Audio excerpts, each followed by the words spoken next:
In just 42 minutes, my co-founder Alex built an AI agent that manages his entire inbox. And he built the entire thing live during a webinar in front of over 200 people. The session was a real success, so we decided to share the entire workshop with you here. Now, this workshop is really split into two parts. First, we did a quick crash course on AI agents, what they are, what are the core components of AI agents, and then we covered the best practices for building them. Then in part two, the main event, Alex builds his entire AI agent live, connecting it to his Gmail and Slack. So if you're just here for the build, feel free to skip ahead, check out the chapters below. Also, if you want to build along, in the description, we've got a complete written tutorial so you can follow along step by step. All right, that's enough from me. As always, like, subscribe, but most importantly, enjoy. Let's get into it. Right, we are live. So welcome everyone. Welcome to this 9x live session where today we're going to build an inbox manager AI agent. My name is Alex. I'm one of the three co-founders of 9x. I have a little voice issue today. I was sick at the beginning of the week, so we're going to do this a little bit differently than expected or than planned. I am going to showcase the build at the second half of this workshop. I'm going to have a very soothing voice walking you step by step through the build to show you how to build your inbox manager. But at the beginning, we have a little presentation where we're going to talk a little bit about AI agents. And for this, I will borrow Piv's energy, or I will hand over to Piv, who's going to tell you everything you need to know about AI agents so that maybe this weekend I still have a voice. That's the goal. So Piv, I will hand over to you for this, and I will take over a bit later when it's time to showcase the build. You're muted. I was muted. Yeah. Great way to start. Awesome. So I'm going to share let me know if you just see my notes. Yeah, that's not cool. Share again. Okay, let me know now if you see my screen. Yeah, perfect. Yeah, awesome. So now I need to hide the Zoom thingy. Yeah, here it is. Okay, awesome. All right. So maybe to get started, a little overview of the agenda for today. So basically what we want to do today is we want to have a little round of introduction to frame a bit the different things that we do. And then we go straight to the topic, have a little conceptual part on what is actually an AI agent. We look into what are the main components of an AI agent. And then we share some best practices on how to implement agents. And hopefully in the live build, we will see that Alex actually did implement the good practices. I sure hope so. I did.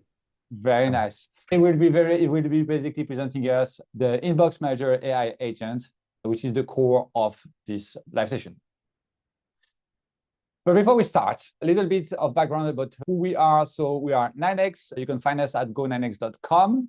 We are building your one-stop shop to learn AI and automation. We like to speak about AI and automation enablement.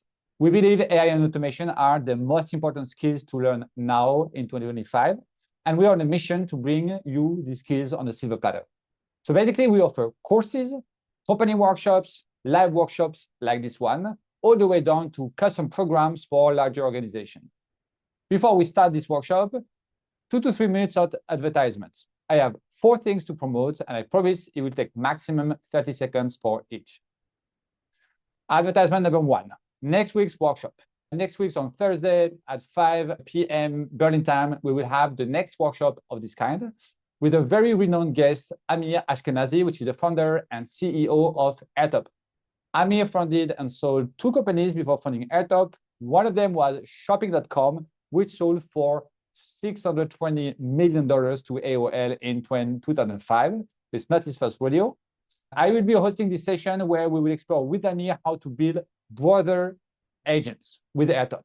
Brother AI agents are one of the most exciting trends in the automation space, basically opening the door to what's called APA, Agentic Process Automation, as well as any automation involving interactive with web pages. So I highly encourage you to join this session. We'll be sharing the link to register for these live sessions on Eventbrite in the chat. Exactly, like APA is very new, but you will hear about it more throughout this year. This is really new technology, our most recent technology. And Amir is probably the best person next to Sam Altman, but we can't get Sam Altman yet on the yet. on the lives. Amir is one of the top people to talk about this trend. All right, advertisement number 2. Please subscribe to our YouTube channel. So we're going big on YouTube this year. We want to try to build content, not just these live sessions, but a lot of informational content around AI. And if you want to stay up to date on what's going on in AI and automation space, our channel is where we share free AI and automation tutorials, live demos, workshop recordings like this one, and news. So we publish video every week. It's free. Just hit the subscribe button, and we will just share with you a link where you can directly subscribe to the channel in the chat right now. Advertisement number 3, free tutorials. We are also regularly publishing free tutorials on our website. These are step-by-step guides showing you how to build a solution from scratch. The live build of this session has been released as a tutorial as well, and Alex will go through the steps later. So basically, if you want to follow along and not miss any detail, just go on our website on the tutorial section and sign up. We just ask for an email, and in exchange for your email, we will give you access to all the tutorials that we've created so far and the one that we will create in the future. So to the chat, next link, free tutorials. Finally, the AI and automation skills 2025 checklist. So for advertisement, it's a bit of a two-sided part. The first 3 options that we give you to learn for free from us are what we call recipes. In each, we pick a use case and we show you how to build it. But if you want to become really proficient at AI and automation, you will need to learn how to cook. And knowing how to cook with AI agents and automations in 2025 requires you to understand how certain technologies work. And we think there's 4 main building stones: generative AI, automations, APIs, and data and databases. What you see here in the checklist, we have been compiling and refining over the last 2 years. This is a listing of all the technical skills that we believe are needed to become proficient at AI and automation. No coded involved. Which brings me to our 4th and last announcement, the AI and Automation Master course. So this course covers exactly those skills I just mentioned. It gives you lifetime access to all the course content that we've created so far, and also everything that we will create in the future. So that's already more than 100 hours of course content on AI and automation. 4 course modules on automations, APIs, databases, and generative AI. Next to that, you get access to all the 9x live workshops we will host. This one is for free, but we also have some paid one. You will be able to access all of them inside of your AI and Automation Master membership. And there will be more to come with already a Slack community that we've launched and some additional course content that we will make in the future. To check out the course and get the AI and Automation Master, check the link we share now in the chat. Jan, hit the button. All right, that's it with the advertisements. So now if we come back to the workshop and the objective. Quick context settings on the goals of this workshop. What we want to do in this workshop is A, give you an overview of the capabilities of AI agents, 2, explain the different components of AI agents and some best practices on how to build them, and then we'll have you build your first AI agent live following the lead of Alex. All of that while having a ton of fun, hopefully. Let's start with the definition of an AI agent. So first, maybe a question to all of you attending, if you can drop in the chat some suggestions of how would you define an AI agent? And Alex, maybe you can pick some of the suggestions. Yeah. If we don't have suggestions, we'll just stop the live session right now. So please give us some suggestions. A specialized chatbot we have. Interesting. A bot who does stuff for me. Or I can act autonomously. Ooh, we're getting close. And had the Terminator, which is, yeah, it's a form of agent. A more advanced one. Yeah. LLMs with access to tools. Now there's some good stuff. Okay, some good stuff. No agent K or agent M so far? Yeah, no Secret Service agents in this session. All right. Context, awareness, and decision maker. I like that one. Mr. Smith. That's a good one. We got Mr. Smith, finally. Very nice. I think we have someone. Yeah, I'm muted. Yeah. Okay, awesome. All right, so let's try to come. I'm going to try to offer our definition. So basically, what an AI agent is, first, there's a little nice animation that I want you to see. But basically, it's a program which is designed to perform non-deterministic tasks autonomously. So these smart programs are designed to think, act and adapt autonomously. They can take over repetitive and complex tasks. Whether you're in operations, marketing, sales, product management, AI agents are coming to augment you and your team in almost any function and capabilities. What can AI agents do? Let's break down the capabilities of AI agents into key categories. First one is perception. Agents are able to gather information from their environment, often through data input like text, images, or other sensory data. Then they can decide, make decisions. Agents can process information and determine the best course of action based on predefined goals or learned experiences.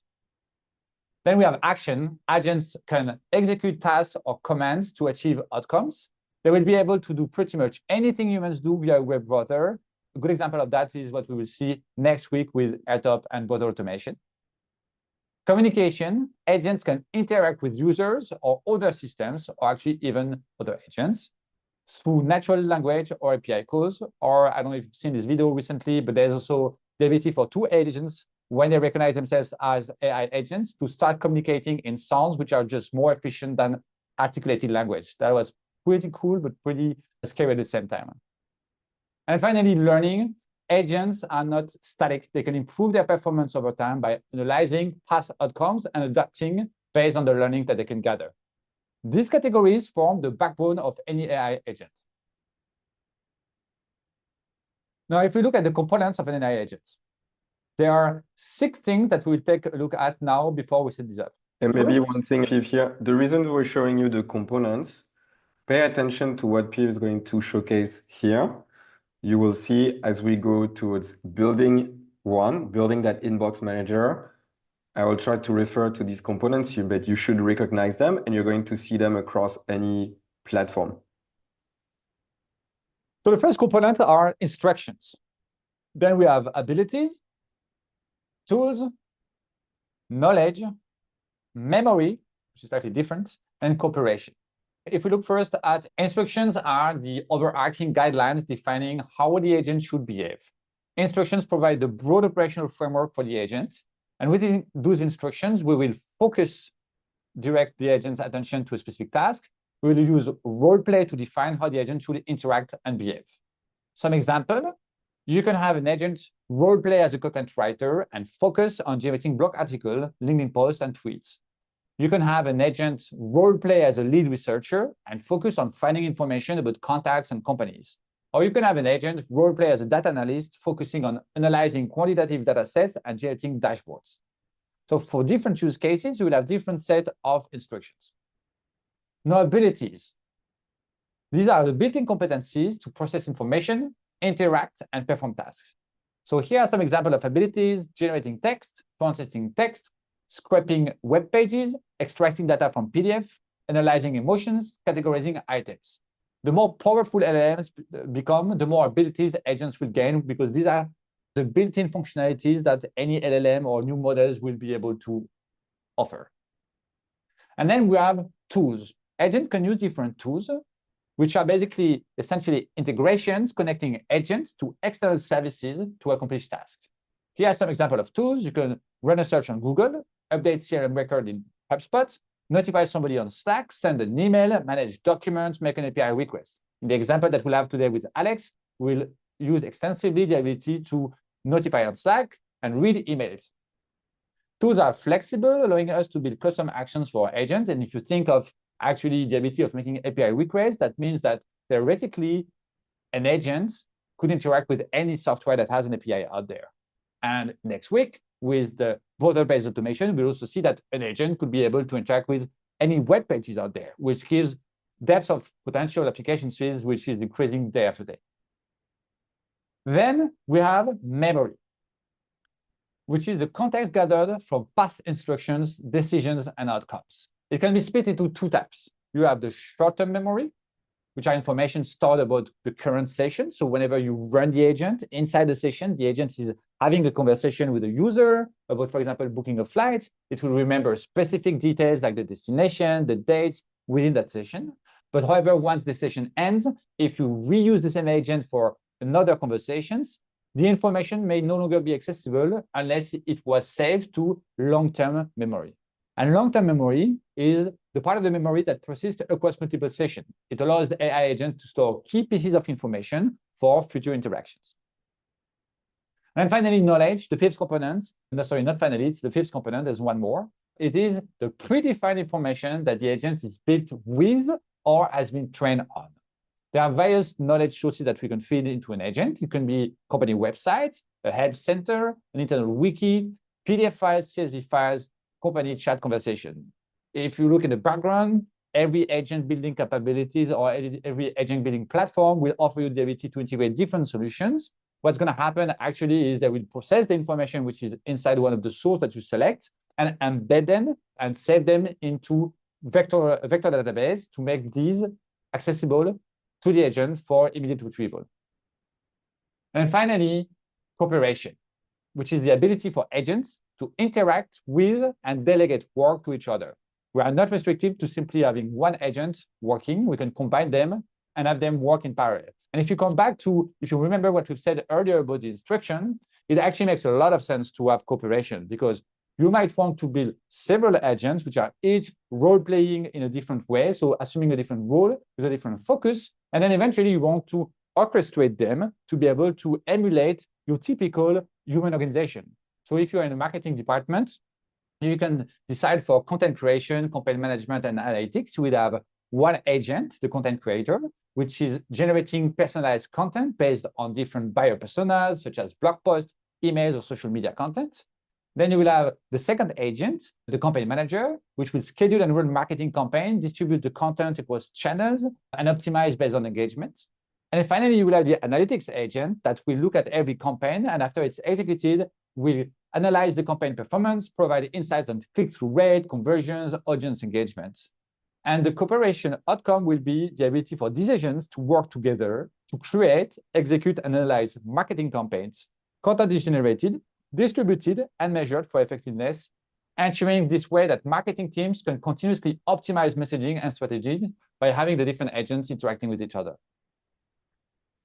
And That's it for the different parts. Yeah. A couple of quick questions. There were a lot of questions and Alex is answering most of them. I think two just to highlight. So first of all, from Nikhil answered, how are tools different to knowledge? So for instance, if you access to the Gmail tool, you could also give access to the info inside the tool. So what's the difference in that context? Yeah. So the difference between tool and the knowledge is basically when you run the agent, like there is two ways of achieving the same thing. One is going to be more efficient or faster than the other. Knowledge is a set of data that has been pre-processed to be embedded into a vector database. So it's something which has been processed and that the agent is able to look for or to search into and query based on what's called semantic search. So basically, it is taking some piece of information and pre-processing it with the LLM on which your agent is built to make it faster to retrieve. So it is the fastest way of actually getting access to knowledge. And for example, we once built an agent with Alex that was looking at every single Notion page we had on our Notion. And you would ask it a question. And in a few milliseconds, it was able to answer with content that clearly came from tens or even almost hundreds of pages. If you give the same pages, Notion pages access, if you want to give access to the same pages to an agent via a tool that gives him the ability of searching through your Notion page, it will be able to do that, but it will have to go and search and look at the result and process that and then figure out, okay, is this semantically relevant for the question or not?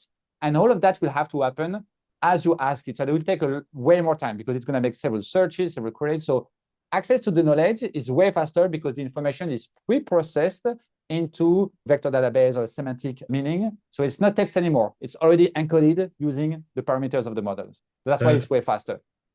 Awesome. Yeah, I think that numbers. And one more maybe just before we move on, because I saw a couple of people reacted to this one. So what's the benefit of having separate agents for each of these three roles rather than one agent that can do all three? Yeah.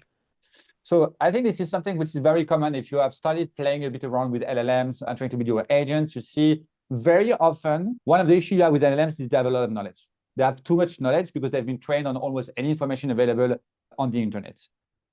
The reason for that is the more knowledge you give them, the better their reasoning capabilities become. And the problem is actually when you build agents, what you want to use the LLMs for is you don't want to use the model for its knowledge, you want to use it for its reasoning. So the model uses knowledge to derive its reasoning abilities. Now, the problem is in most cases, let's say you build a customer care or customer success agent that is able to build answers to your customer based on internal information. You want the agent to only reason and use your internal knowledge as source of information.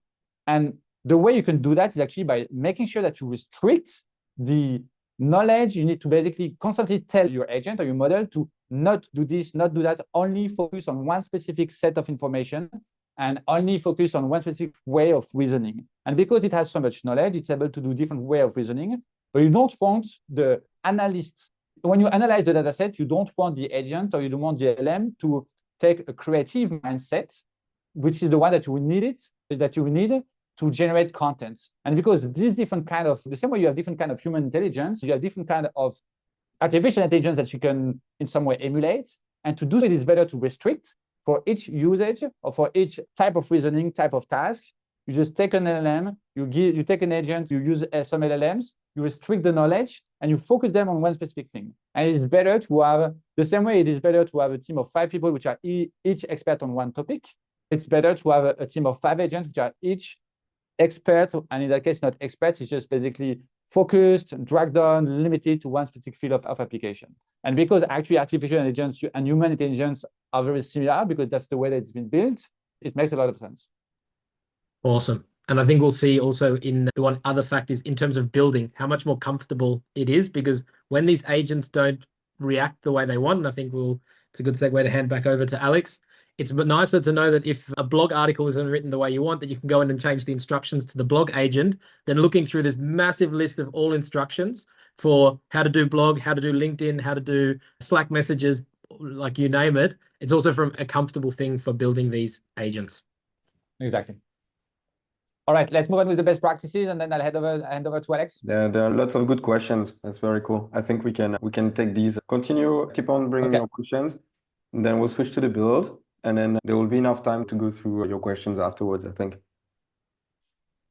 So finally, the first best practice that we have to implementing AI agent is divide to conquer.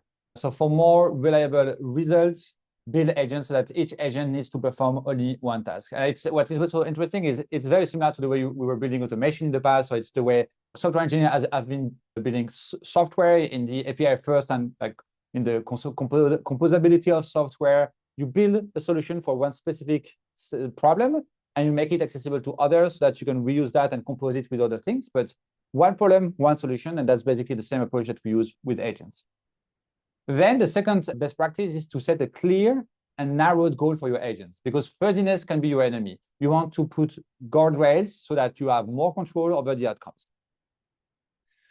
Then the third best practice is to provide just enough context. Because our agents are single tasked with a narrow goal, they are also most likely don't need all the context about your company. Just give each agent exactly what they need to perform their task well. And then finally, build a human in the loop for quality control. We'll see an example later. All right, now it's time for the live build. I'm going to give it over to Alex. Meanwhile, maybe we can answer a couple of more questions while Alex takes over the screen.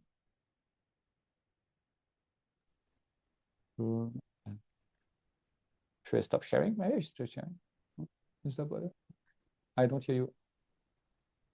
Yeah, Alex, you need to. I kicked you out already, Piv. You kicked me out already. Nice. All right. Please lend me some voice for the next half an hour. All right. So we're going to see the build that you've all signed up for, the Inbox Manager AI agent that is built on top of Lindy, and that interacts with 2 other tools, Gmail, where all my emails are coming from, and Slack to build this human in the loop that Piv just mentioned. And that is a very important part in this build because we, at least for the time being, we cannot really trust AI to write emails for us on autopilot without having a little bit of doubt or fear that at some point there will be some damage done. And that's why this setup in general, of course, we're seeing the example of emails today, but for me, this setup is a prime example on how you should build AI agents at the moment. So in 2025, you find some capabilities where an agent can be useful, but you have to build a loop, a human in the loop or an agent in the loop somewhere so that you collaborate together with the agents to get to the result that you want. Okay. Voice seems okay. So we're going to drop again in the chat the link to the tutorial. As mentioned, this is one of the many tutorials we create on our website that just allow you to follow step by step the build. So if you want to follow along, I think given the number of steps and even the pace, you should be able to build the agent while I'll do it as well. But otherwise, the tutorial is there for you to do that afterwards, and you can follow as I go through the tutorial right now. So we're going to open the tutorial page and we're going to follow the steps. So that is the tutorial page. After you've signed up, so after you left your email, you will be able to see the instructions. And what we're going to do is go into a tool called Lindy. So it's not going to look like this the first time you open it. This looks like this once you start building on Lindy left and right, like we do. The first time you open Lindy, it will look most likely like this. Lindy is an automation platform that allows you to build AI workflows and AI agents all together. They have great templates that are great starting points for you if you want to try to understand how to build on this platform. For the sake of this demo today, we're going to do our favorite way of building, which is from scratch. We're going to click Start from Scratch. And from there, this is the interface that we're going to use to build our agent. So now if I head back to the tutorial, this is already step one. The most important and most difficult step of all in building your Lindy is which name are you going to give it? I usually spend way too much time doing this. And so after a very long time brainstorming, found out that email responder would be the right one. And don't get me started with the emojis as well. This takes way too much time to figure out every time. But thankfully, I prepared. So we have these steps out of the way. So that's already step one. You've created your Lindy. And before we move towards building the capabilities, like a quick 60-second round of introduction on Lindy and its flow editor settings and tasks overview. So if you're familiar with other workflow builders, here is the canvas, the flow editor, where we're going to configure how Lindy gets triggered, what is the starting point, and where we're going to configure the different actions. So in Lindy, you can configure one or multiple triggers. We will configure one in this case. And you have, in terms of actions, it's a little bit different than the other platforms in which you have here the, let's say, standard integrations that you would expect. So if you want to create calendar events, you can use the Google Calendar integration. If you're using HubSpot, maybe there's some things to do there. But next to that, you have three things that are quite interesting and quite, I wouldn't say unique, but that are really like the core pillars of Lindy. One is the ability to search the knowledge base. We're not going to use it today, but referring to that point on knowledge from PIV, we are able with Lindy to embed knowledge, for instance, your Notion workspace, and train an agent on top of this knowledge and retrieve information from that. We're going to use this one. We can use conditions and not the classic conditions that you would have in other integration platforms. These are more fuzzy conditions. And then finally, we're going to have, and that's the beauty in the build, that's what we're going to set up at the end. We can put AI agents inside our workflows. So that's the flow builder. Two other areas where we can configure our Lindy. This settings tab is where we can configure the context, the memories. There were some questions on that. We'll give a bit of examples at the end on what we can do from that side. The default model, that's also one specificity over, let's say, more classic integration platforms. Here, you are going to choose which model is going to oversee the entire workflow. So think about someone or a very smart model that is looking at whatever happens here and then is able to take decisions whenever it's needed. We're going to see that it has multiple benefits, and one of them is that it speeds up the way you can build workflows with Lindy. Couple more things. We're not going to go into what safe mode is today. So basically, these are the two things that you can use to configure your Lindy. And then in the tasks, once we are live, this is where we're going to see, these are like the workflow executions. I'll give you an example. So these are the emails I received on the one that I'm using on the daily basis. For instance, I received the newsletter, and this appears as a task. And this is where we're going to see the flow of what has happened, including the details. So if we want to explore what happened there, we can do that. Okay. So let's dive into Lindy. This is the one for today. And let's get started. So back to our tutorial. Step 2, we first want to configure the context. Let me state first that there is no particular order in how you should build your Lindy. You are free to go as you want, and the context doesn't have necessarily to come first. I think it's more digestible for you if we start with that, because it also gives you the first example of what an agentic prompt is. So we're going to configure the context by copying this prompt here, and we're going to paste that in the settings of our Lindy. So there's absolutely nothing right now, and we're going to paste this right here.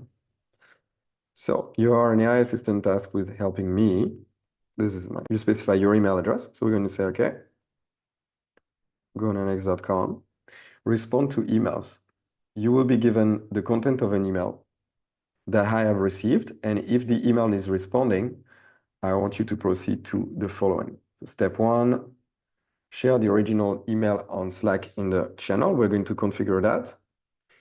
Step 2, wait for my instructions to write a response. Step 3, if prompted to draft a response to the email, draft a response to the email and share it on Slack for my approval. And step 4, wait for further instructions for me. So let me continue copying this just so that so what I'm outlining is a flow that I will demonstrate now so that it's clearer to you. Here, there we go. Perfect. Okay, perfect. So let me maybe first show a quick demo right here and save. Let me save this one. Okay, turn on. And let me show here.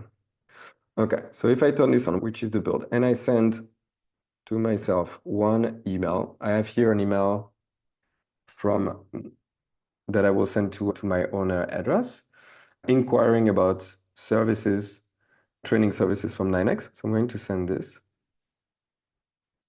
And this email responder is turned on. So it should receive the email in a minute. Let's see. Okay. So it received the email, and basically the flow that we want to achieve there is to only filter for emails that require me to respond, which was a condition that was met here, and then send the original email in the dedicated channel. So now if we head to Slack, I need to check which channel that was. Maybe it was in testing. Yeah, exactly. So that's the email that we got here. The first step is that we got only filtered the email that require my response. And then from there, where we're going to configure, and that is in the instructions that I configured in the context, I want to be able to do the following. I want to have an agent that is waiting for my further instructions there. I want to say, okay, respond to Alex with some infos about our training. The whole part that you see above has nothing to do with an agent, because so far we have just filtered an email out of the many emails that I receive on a daily basis, and we push that email to Slack. However, what will come afterwards, exactly this step here, is agentic. Why? Because I can respond, or I can give the instruction to respond with like this way, but I could also have chosen a different path, and whatever it is that I choose or that I instruct the agent to do, it will try to basically process that request for me. So this is what it did. looking at the email, it drafted a response. And I don't know what you think about that, but this is rather long. So if you're the kind of like writing long emails, that's good. But I don't think is gonna read that. Yeah. So I want, for instance, to have some adjustments on the email. My instructions are very basic on purpose because I just want to do it for the sake of demoing, but I also want to show you how the interaction could work in the future with your agent. You are basically prompting your email instead of writing them. So that's better. Very good. I'm happy with that. I don't have any particular edits to this email. I could write draft and it would draft it in response in Gmail. What I'm going to do is just say send. And the time for it to execute, we're going to switch in Gmail. We're going to see, I don't know who's faster. The email was already sent. Okay, so this is what now if you go back in the context in the instructions, this is basically what I codified as expected behavior. An agent that helps me draft the email that takes into account my instructions. We make the email long and then we make the email shorter. And then at some point I was fine with it and we're ready to send. So how do you codify that? If we now go back to a new one, where we start with the context. So you're an assistant task will helping me respond to my emails. Step one, I want you to share the email on Slack in the particular channel name. So that's the thing we need to provide. And so to have an agent share in Lindy, push the email or push a message to a specific channel, you're going to need to provide the channel ID. So I'm going to use this channel log demo right here. Okay. And so what you can do on Slack is head there and scroll down, and that channel ID is that thing right here. Okay. So we're going to copy it and we're going to head back to Lindy, and we have it at the bottom. Slack channel for all communication is log testing. This is the channel ID. Okay. And I think I had it up in the instructions as well. So I'm just going to paste it there as well. Right here. Okay. So step one, if an email needs responding, I want you to push it to this channel. Then you're going to wait for my instruction to draft a response. I don't need to do anything. I'm already in control or in charge of defining whether or not I want to respond to this email. And we don't want to waste any credits or any power there in drafting emails that we're not going to send. So I will leave that entirely to our agent, and I will instruct it to draft. Then, if prompted to draft a response, and then wait for further instruction from me. And those further instructions, you've seen two already. Number one was generating a new response, incorporating my feedback. So it's going to be, in my case, the email was too long. Can you make it shorter? We already seen this works. Draft in Gmail. I will showcase it next time we run it, or send the email directly. It already works. One quick thing, I want to put some light up. Perfect. Good. All right. So we've configured the instructions. Now back to let me know if there are any questions on this step. But that's basically step one. Yeah, we've configured the instructions. The other things we can do in the settings are choosing the model. This was a question in the chat. I highly recommend you just take the smartest model you can find. Currently in Lindy, that is going to be, there we go, just got smarter. Yeah, we don't benchmark models all the time, but take the smartest model that is not a reasoning model, because reasoning model won't take too long to process input. So Alex, we've got one question, but I'm not sure if it's going to get answered in the build. So just let me know. So what is the knowledge that agent is referencing to give a response draft?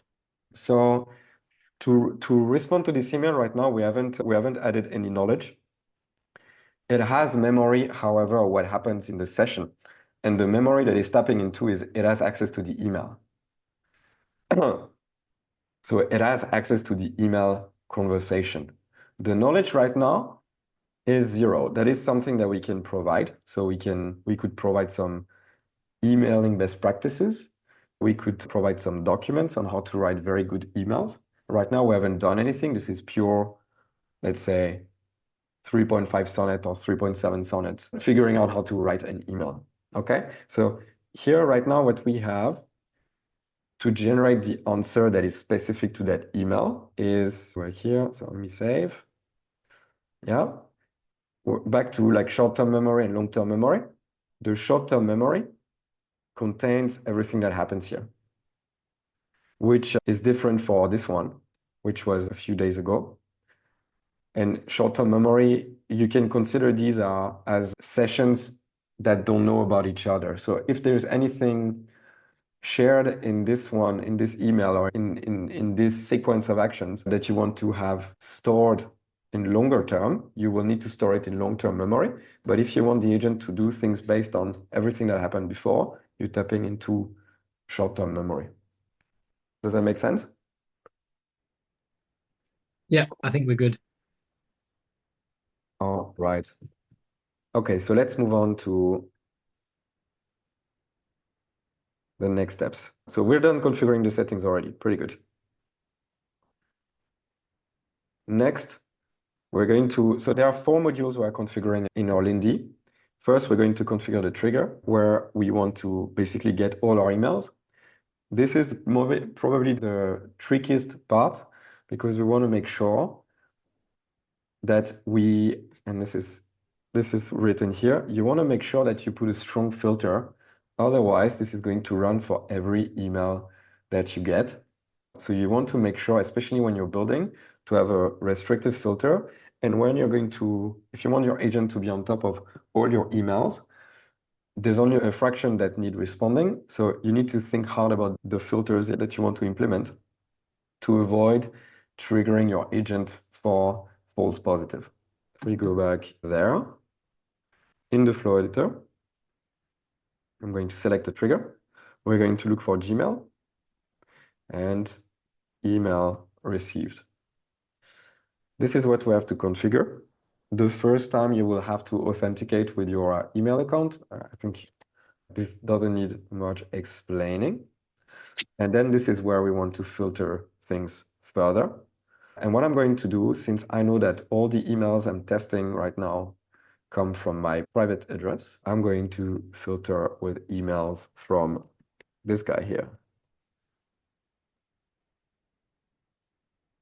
Okay, and we can turn it on. We cannot turn it on because I still need to have at least one action. So that's a strong enough filter. We'll talk maybe at the end of the current filters I have on mine that I'm refining. But if you are starting to build it and test it, you just want to filter for maybe one email address from which you send your test emails.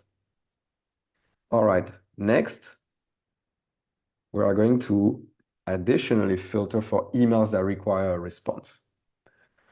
And for that, we're going to use a module I already mentioned from Lindy that's called condition, which is when we discovered that with Piv and Jan was a little bit of a aha moment because this is very difficult to do without LLMs. These are fuzzy conditions. So you tell basically the model to evaluate whether the condition is true or not. And so you can do things like this, which was impossible before.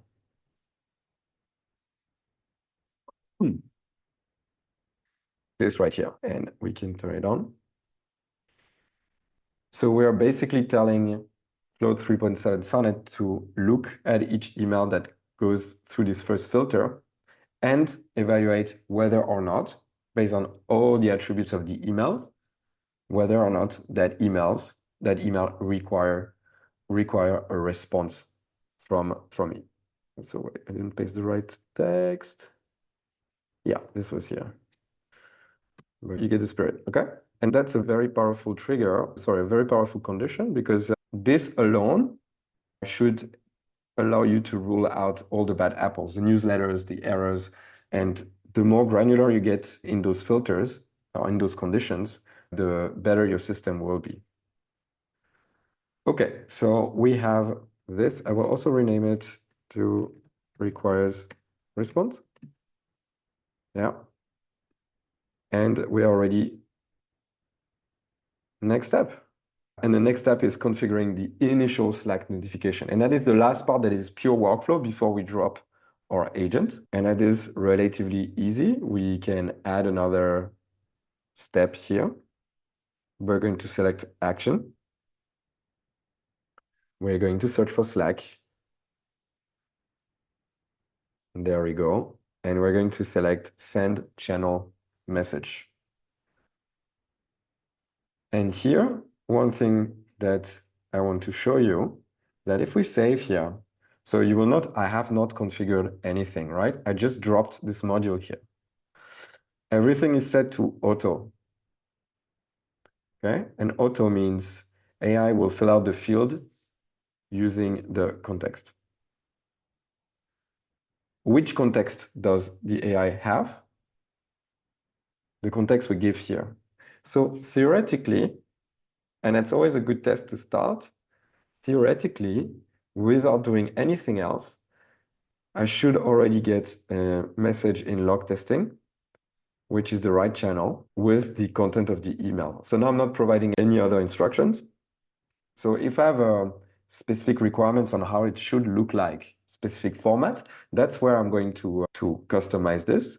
But typically I would just start with turning this on, send myself a first email. Okay. And let's see where we get, right?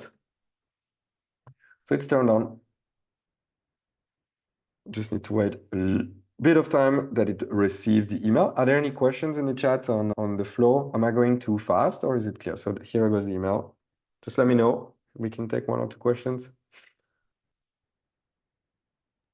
Yeah, I think a few people asking around where they can get access to the prompts, but everything is in the written tutorial that we shared. So even I think, Yeah.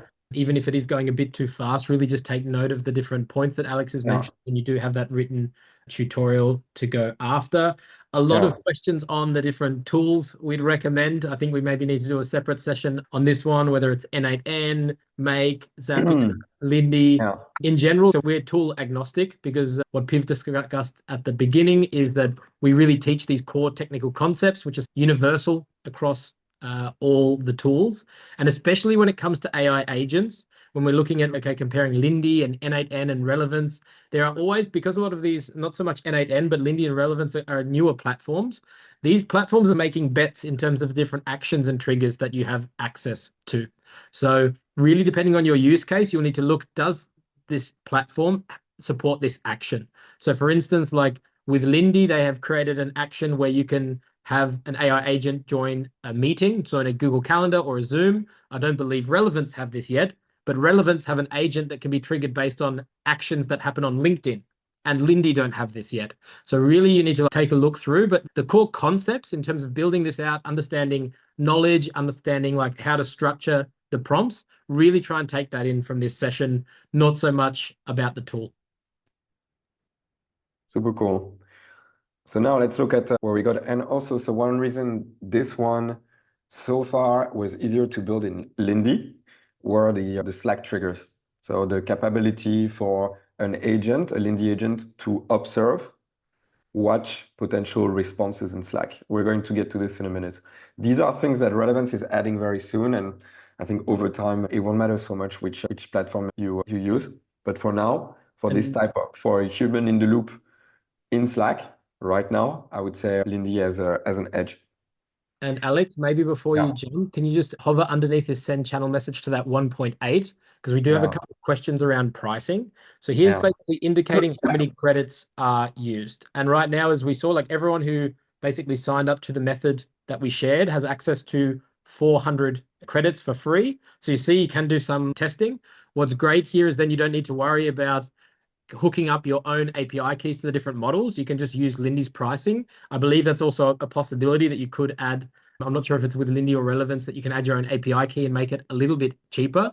But to give you an understanding, I think for around 10,000 credits, it's like $20 US. So there's a bit of calculation, but these models are getting cheaper. And also I will share at the end some optimization that I did. For instance, here you don't need, here we see 3.5 Sonnet to output the email in Slack. This is actually a step where you can save some credits by putting a lower model and you'll still get the right result. But let's head to Slack. Remember, I haven't configured anything. And Already. because a lot of people are asking questions about when you showed in the demo, there was some information about when you were free, and etc. Just basically to emphasize that in the next step, when you are going to actually set up the agentic step, that's where we'll see all these capabilities. So for the one who are asking in the chat, just bear with us a few more minutes, and then you'll see where all this information is coming from. Yeah. Cool. So this is what we got without any configuration, which is some slight improvements if you enforce a specific format, but it's already pretty good. We got the essential, we got a bit more than what we wanted, or if we run this multiple times, the format will change because we left sort of the decision to the model that is on top of our Lindy. Which brings us to the next step in our tutorial, the second half, where we're just going to add some instructions to adjust the Slack notification. So I'm going to the flow editor. I'm going to this module here. The channel I leave to auto because it already understood where. I'm just going to go here, select prompt AI, and paste this here. So with the following format, email new, email, view in Gmail. So this is where I'm just defining what I would like the... Otherwise, Alex, I think if you try and press Command Shift V over everything, it should paste with the formatting. Command Shift V. No, okay. Okay. Up, subject. Okay. Super. In the code block. Okay, and basically what we have here, so this is send a first notification on Slack. Let me open this a little bit with the following format: email, new email, view in Gmail. Let me check what we had on Slack. Email, new email. So this will be the first line, view in Gmail, from to subject. Very good. From to subject. The body, I want to include the subject and the body in a code block. And then I give one example right here. And that should be, usually if you want to enforce a format, this is more than enough. Here's an example. Okay. So I'm going to hit save. And let's just assume that it already works and move on to the last steps. We're going to see the notification change next time I test, but I want in the meantime to add finally our little AI agent. So time to configure the agent module. Once you have a channel message, you have basically two options. After the message is sent, you can immediately run something, or after a reply is received. Here in this case, we want to trigger or to summon the agent when we want it to generate a reply, draft a response. So we're going to choose this path. We're going to choose Enter AI Agent, the most exciting module in Lindy. And then from there, this is what you can configure in Lindy for your agent. So you have a prompt. The difference between the prompt you see here and the prompt you see there is here we have an LM that's overseeing the whole flow that makes decisions across all steps, while here we really have an agent that is focusing exclusively at this step in the process. And so that means you can also have multiple AI agents in Lindy. If you have an account on X, there are a couple of people sharing with 26 agents that look like big Christmas trees and very complex setup. So you're not limited to a single agent here. I'm going to give it a name. So email responder. And let's configure it. So you can configure roughly 3 things to simplify. We have the prompt, which are the task instructions, the model that is going to do the thinking, the skills, those are the 3 essential. And then we have things around like asking for confirmation or not. So this is particularly important for, in the case of sending emails, this would be if I set this up to always, it would ask for the permission to send the email every single time. Now, since we're building a human in the loop inside Slack, we don't need that. We're going to do it a little bit differently. And then finally, there's an exit condition, which defines when the agent is going to stop doing its thing. And we're not going to configure one for now. We're just going to configure the prompt and the skills. All right, so first, agent instructions. So I'm copying this, and let's go through these once again. So write a brief summary of the context of the email. So here, the way you want to break it down, we are already dealing with an email that needs our response. The prompt is only telling the agent how it should draft the response of the email. We're done with the decision of whether we want to respond or not. And also, this is in the context of me asking the agent to respond. Yeah, there's going to, as additional context, there's also the words I will write on Slack to tell the agent, hey, tell them we're free on Friday to talk. Okay, so if we break it down in different sub-steps. First, summary of the context of the email. Main points, important detail. 2, draft a professional and appropriate response to the email, which should address all points raised. 3, respond to the first notification you created in a thread with 3 things: the summary, the original email content, and a draft response. So if I head back to Slack and I go back to log testing, this is what we had there. This is basically the outcome of this process. So this context summary we have here, this is what we have right there. The draft response is right here. And for some reason, maybe because that's a different email responder. So I remove for this one the initial email because it's there. Actually, I will remove it from this one as well because we already have it. The context summary and the draft response. Okay. So this is going to be the first, how the agent responds to my first instruction. And then to close the loop, we're going also to ask it to listen to further instructions. So this is the part where if the email is too long and I want it shorter, this is what it's going to do. If I want now to send the email or draft it, this is what it's going to do. And those are the further instructions. Yeah, so generate the draft response in Gmail. If I instruct you to on Slack, use my email address, draft the email in response to the corresponding original email so that this is so that the email lands in the right context, so in the right conversations. Otherwise, it's going to create a draft separated from the conversation. I will need to copy paste the content and take into account my additional input I may have given you on Slack. You can always improve those instructions. This is maybe like the bare bones structure so that you have the essential. Yeah. And then lastly, I also wanted to have the ability to send directly from Slack. And so I added this instruction there. So that's step 1. And step 2, and then we are done already. And we can test. Step 2 is to add tools.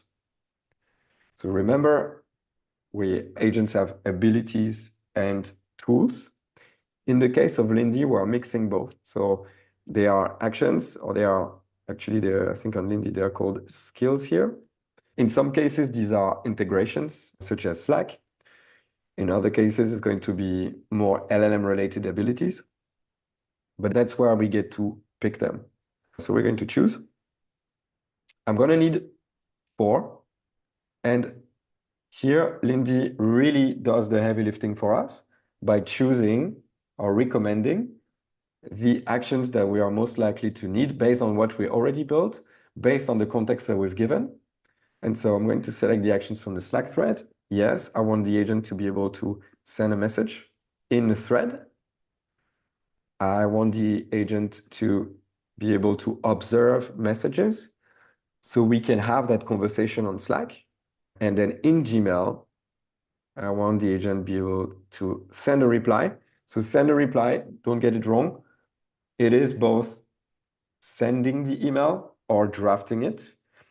And that is the action you need to select if you want the reply to be in the right conversation. And finally, we also want the agent to be able to observe the thread if there are new incoming email from that conversation. Now, one thing, very easy to make the mistake. There are other Slack and Gmail actions. These are not going to give you access to the context of the Slack conversation or the email conversation. So they look like good candidates. Draft an email. If you select this, it's going to create a draft email, but it's not going to create a draft response to the email you want to respond to. Yeah, so a little nuance here, but very important. Okay. Let's save. And then let's test it again. A little cleanup. And somebody else is inquiring about AI trainings. Ooh, did I save on time? Hopefully. Yeah, I think so. So we're going to test the whole thing now. So maybe I'll send multiple emails. We're going to first see if the format has changed and is more matching our requirements. And then we're going to test the drafting, the saving as draft response, and the sending directly an email.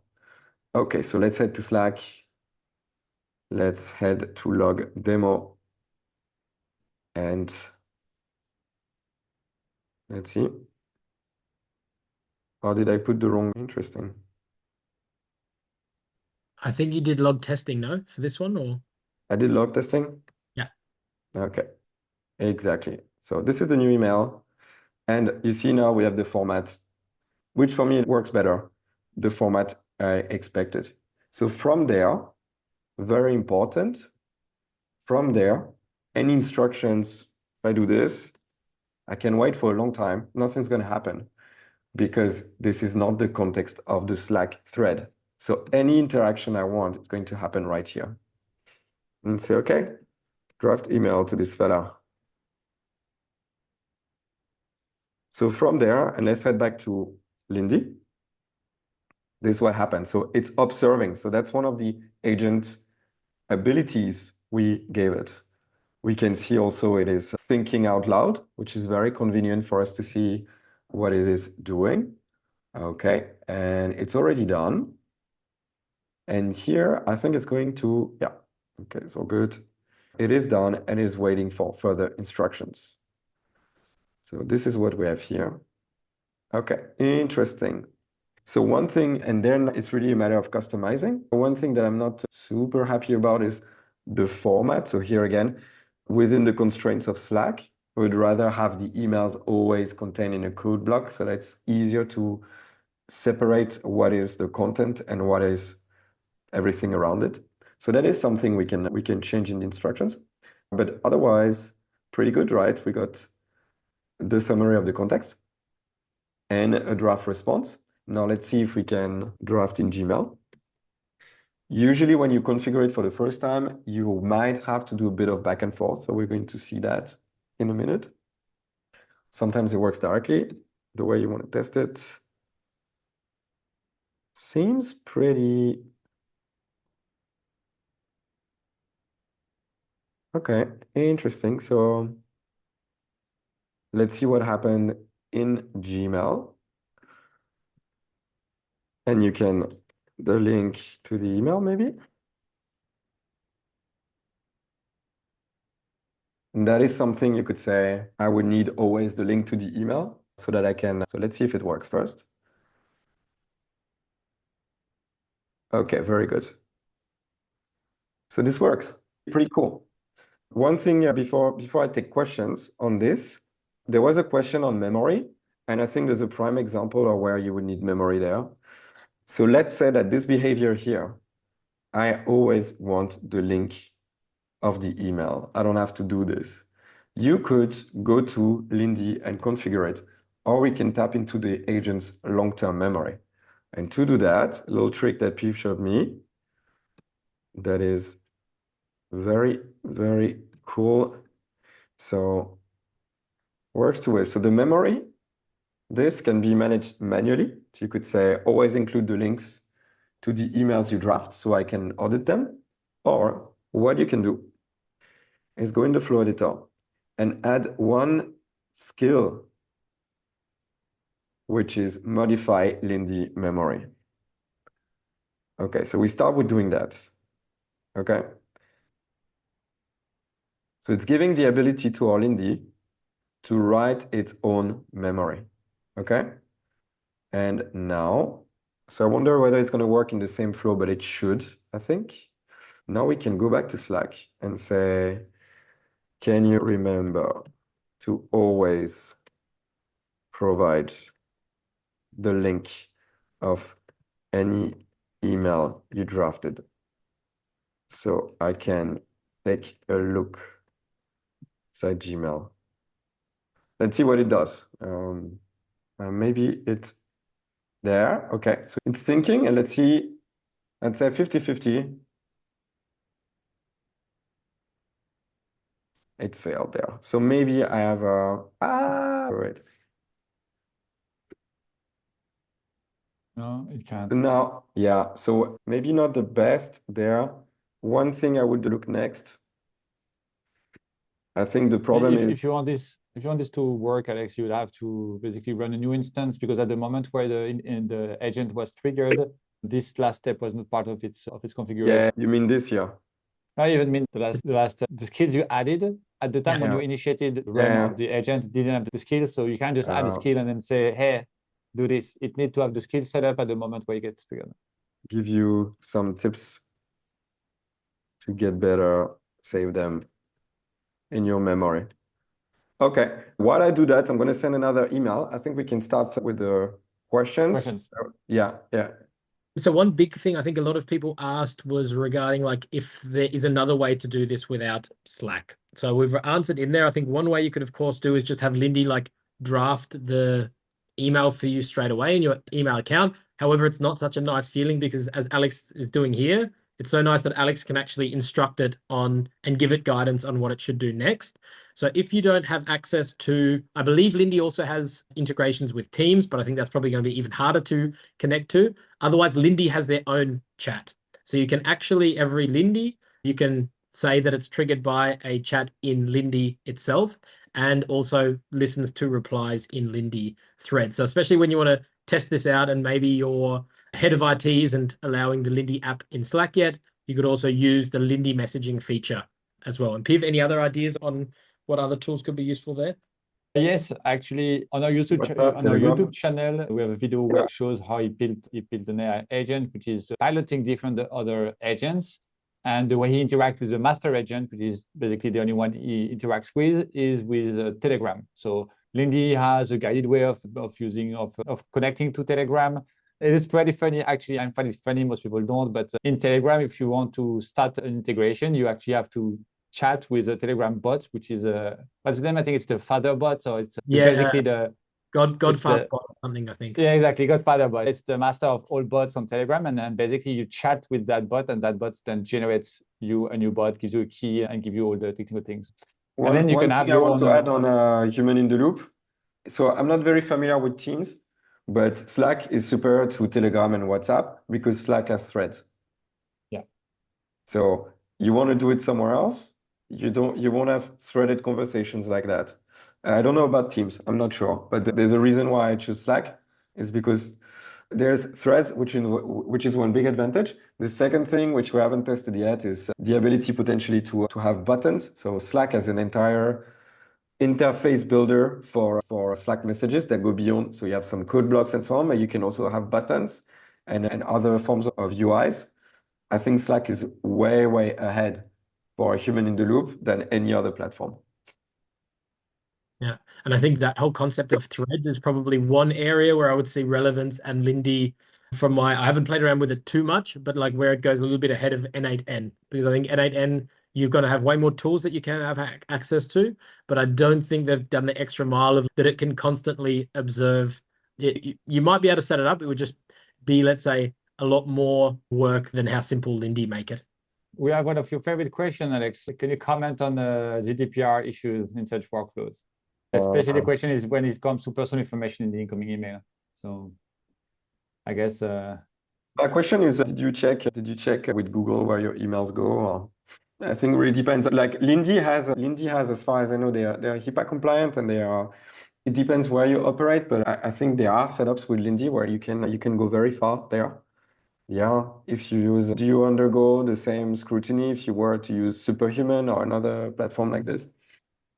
Anything that processes your emails? I think so. It's the same question. I personally am not the best person for this, but I would say Yeah, they are on higher plans of Lindy. I think there are ways they can meet higher expectations or higher requirements in terms of data privacy. I don't think you have this in the 20 euro plan. Yeah, and I think the big thing to remember is like a lot of these tools are quite new, and what we've seen typically is that is something is like first they're getting market traction. Is this being going to be used? Typically, it's a lot of usage coming from the US. And then once the tools establish themselves, do they go and put in, because it is a big investment, right? Of making sure they're fully GDPR compliant, getting audited, having the necessary servers in Europe. And this is something that typically then tends to happen as a tool goes off. The one caveat to that is for a lot of tools, they package this in the enterprise. But as someone commented rightly in the channel, that with N8N, you could host it locally. So you do have an option there of building agents that you can host yourself. But what we really focus on as 9X is how can business people do this. So we're trying to look for solutions that are cloud-based and don't involve a Docker or anything like that. So definitely there's possible ways out there. If this is something that you want to maybe have a conversation with your IT team about, saying, hey, I've seen that this is possible, but for us, we really want to show what's possible to people and how easy it is. But there's typically some drawbacks of the cloud solutions. And we also had a question in there around, do we have an example of maybe one of these, not the Christmas tree? And what I'm going to do, Alex, is I'm going to share a link to the YouTube video of your AI agent. Maybe you can just say a couple of words of what you built there, but I will. Yeah, I can also share. So if we go in there, this was more proof of concept, but that is, we haven't touched cooperation in this session, and cooperation is really where it's at and things can start getting interesting. So I have one agent that is auto, that is basically accessible on Telegram. That's the main trigger I have, but I can also message it on Slack or forwarded emails. And basically this agent, depending on the request, can forward to a sub-agent, my email manager. It can forward to the Slack manager, calendar manager, or Notion manager. And these are all sub that you have here. So if I want to retrieve some information from Notion, for instance, this will call this sub agent. So that's one example of things you can do. In practice, I still find this build more like a proof of concept, because then one of the difficulties, for instance, if you want to retrieve something from Notion, the quality of the search will be as good as your input. And sometimes if you want to say, hey, what was the task about reviewing some sales proposal that Jan mentioned last week, it will be very difficult for it to retrieve the right thing. So these are not necessarily the best systems, but that's how in Lindy you can have agents and sub-agents. I would say this is one area where relevance is, let's say, equipping themselves to be a bit better than Lindy at this. They really want you to build a swarm of AI agents. But you can also do it in Lindy in this way. Yeah. And for this, you just need to talk to another Lindy is an action you can use. And then you will see, like in the video that Jan shares, we can see that the flow goes from one agent to another. So from one Lindy to another and back.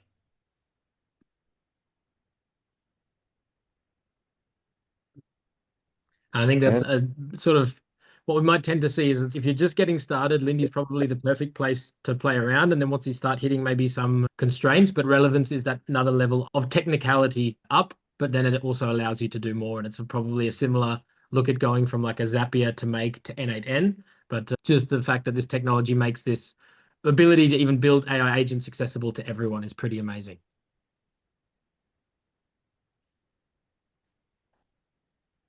Can attachments be included as part of the flow? Can it read email attachments and then draft an appropriate response? I haven't tested that. One thing to figure out, basically, is if we go, as usually most of the emails that helps me process are emails where people have questions and I have the answers. So that's a different flow for everyone. This is, by the way, my version, a little bit more advanced. There's a little bit more categorization going on, but at the core, those are the steps that we have still there. And the way we want to check it is maybe in And the forward, Alex, the forwarding, I am not sure the forwarding is still possible because I actually have been trying to build that and I haven't found the. Yeah. Let's see. You would need to do. And so There's the no one send email. Yeah. So the one thing, so let's say here we don't have anything around attachments, it looks like. We can't see anything around download attachments. It might even be that it's all attach attachments. One I don't thing, think it's possible. whenever this happens, is this is where we would tend to, we also have built some agents where we use both Lindy and Make. So it does add a little bit of complexity, but what you could have, because when this agent runs, you get the ID of the email. You could then send off a request to Make, and Make has an action, for instance, like download email attachments, which you could then create a Google Doc and have. Yeah. There's basically ways around this, but typically, like the one thing where Lindy and Relevance are catching up on now is they've built an awesome platform around this agentic infrastructure, but they need to add more and more integration. So whenever you're hitting a blocker and you don't have that specific integration, you could send an API call to Zapier, an API call to Make, and respond with the information that you need.